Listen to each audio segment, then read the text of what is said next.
आप हर दिन गूगल पे या फ़ोन पे या पेटीएम से पैसे ट्रांसफ़र करते रहते हो। रिचार्ज, बिल पेमेंट सब कुछ एक ही क्लिक में हो जाता है बस। और सबसे बड़ी बात, ये सब बिल्कुल फ्री है। लेकिन सोचा है कि ये कंपनीज पैसे कैसे कमाती है? क्या ये सिर्फ आपका डेटा बेच के पैसे कमा रही है या फिर कोई और सीक्रेट बिजनेस मॉडल है इनका? आज इस वीडियो में हम गूगल पे, फोन पे और पेटीएम का असली कमाने का तरीका समझेंगे। वीडियो को एंड तक जरूर देखना क्योंकि आपको एक शॉकिंग रियलिटी पता चलेगी। चैनल को जरूर सब्सक्राइब करना अगर आपको ऐसे फाइनेंशियल सीक्रेट्स पसंद है तो। सबसे पहले ये समझना जरूरी है कि यूपीआई ट्रांजैक्शन फ्री क्यों है। एनपीसीआई यानी national payments corporation of India एक नॉन प्रॉफिट ऑर्गेनाइजेशन है जो यूपीआई को कंट्रोल करता है, backed by government of India.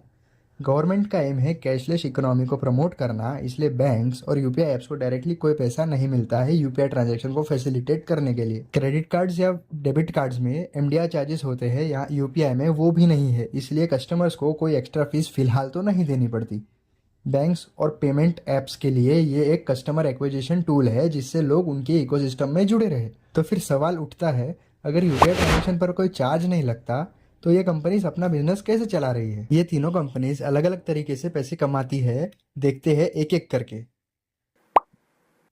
Paytm, Google पे या फ़ोन पे से इलेक्ट्रिसिटी बिल, डीटीएच रिचार्ज या गैस बिल भरते हो तो ये कंपनीज एक छोटी सी कमीशन कमाती है।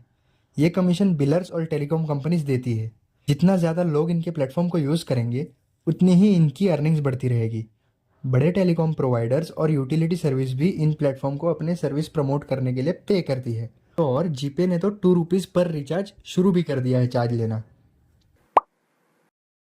पेटीएम और फोनपे जैसे प्लेटफॉर्म्स ने शॉर्ट टर्म लोन्स और बीएनपीएल सर्विसेज यानी बाय नाउ पे लेटर सर्विसेज ऑफर करना शुरू कर दी है। पेटीएम पोस्टपेड, फ्लिपकार्ट पे लेटर जैसे सर्विस से ये लोग इंटरेस्ट और प्रोसेसिंग फीस कमाते हैं।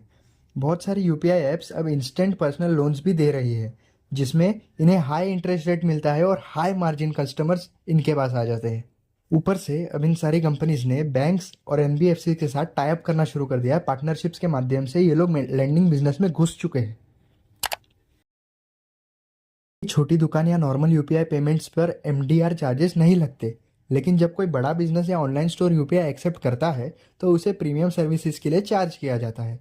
सबसे बड़े ई कॉमर्स प्लेटफॉर्म्स और मॉल्स के ट्रांजैक्शन से ये कंपनीज पैसे बनाती है।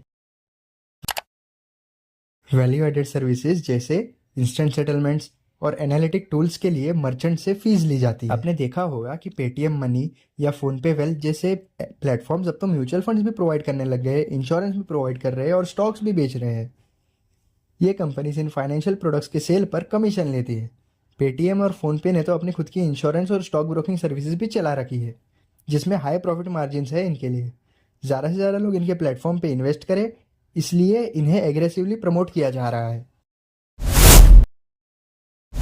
कभी गूगल पे या फोन पे पर कैशबैक या स्क्रैच कार्ड देखे हैं? अभी कैसे सवाल पूछ रहा हूँ, सबने 2-3 रुपए तो कमाए ही होंगे। ये कैशबैक कंपनीज देती है जो अपना ब्रांड प्रमोट करना चाहती है, ना कि जीपे, फोन पे, फ्लिपकार्ट या स्विगी के ऑफर्स दिखते हैं। उसके लिए कंपनीज गूगल को पैसा देती है। ज्यादा ट्रांजेक्शन होने का मतलब ज्यादा एडवर्टाइजमेंट और प्रमोशंस का रेवेन्यू। अब सवाल ये है कि यूपीआई प्लेटफॉर्म प्रॉफिटेबल है कि नहीं। पेटीएम पहले से लॉस मेकिंग है। पहले भी बहुत ज़्यादा लॉस था, अब भी बहुत ज़्यादा लॉस है, बट अब पहले के कंपेयर टू कम है और अब इनका रेवेन्यू भी ग्रो कर रहा है। लैंडिंग और फाइनेंशियल सर्विसेज पे फोकस इनका बढ़ रहा है जो फ्यूचर में मेजर इनकम सोर्स बन सकते हैं। पेटीएम ने पेमेंट्स के अलावा गेमिंग और तो और ई कॉमर्स प्लेटफॉर्म में भी एंट्री कर ली है। यही बात फ़ोन पे और गूगल पे की। बहुत पैसा है अपने पास, तिजोरियां भर रही हैं, इतना पैसा है कि खत्म ही नहीं हो रहा। आज ही मैं 25 करोड़ रुपए लेके निकला था मार्केट में खर्च करने के लिए।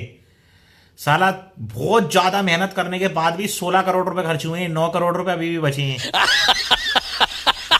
इनका फोकस अभी तक मार्केट कैप्चर करने पे है, प्रॉफिट कमाना नहीं। फ्यूचर में इंश्योरेंस, लोन्स और एड से रेवेन्यू ग्रो होने की उम्मीद है इनको। फ़ोनपे ने तो ऑलरेडी वेल्थ मैनेजमेंट और स्टॉक इन्वेस्टमेंट सर्विसेज लॉन्च कर रखी है।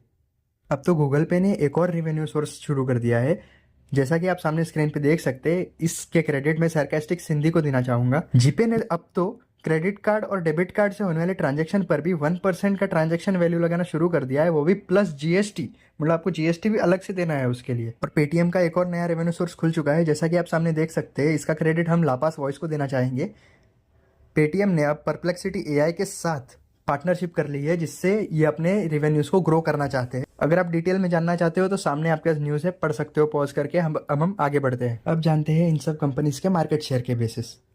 अक्टूबर 2023 के हिसाब से फोन पे के पास 46% यूपीआई ट्रांजैक्शंस का मार्केट शेयर है, गूगल पे के पास 36% यूपीआई ट्रांजैक्शन का मार्केट शेयर है और पेटीएम के पास 13% ऑफ यूपीआई ट्रांजैक्शंस का मार्केट शेयर है। आरबीआई के नए रेगुलेशंस आ सकते हैं जो एमडीआर चार्जेस यूपीआई में ला सकते हैं। भले वो चार्जेस ज़्यादा नहीं होंगे बट कुछ तो होंगे, क्योंकि यूपीआई को भी सस्टेन करने के लिए फंड्स लगते हैं और वो आपके और हमारे जैसे नॉर्मल टैक्स पेयर्स ही देते हैं। बड़े बिजनेस और कॉर्पोरेट ट्रांजैक्शंस का रिवेन्यू लाने की स्ट्रेटेजीज बन रही है फिलहाल तो फ्यूचर में हो सकता है कि आपको यूपीआई पेमेंट्स के लिए चार्ज भी देना पड़ सकता है। आपको क्या लगता है, पेटीएम, फोन पे और गूगल पे का फ्यूचर कैसा होगा? ये हमेशा फ्री रहेंगे या चार्जेस आने वाले हैं? कमेंट करके बताइएगा। और हाँ, अगर आपको ये वीडियो इन्फॉर्मेटिव लगी हो तो लाइक करें और नए फाइनेंस इनसाइट्स के लिए सब्सक्राइब करें। सी या।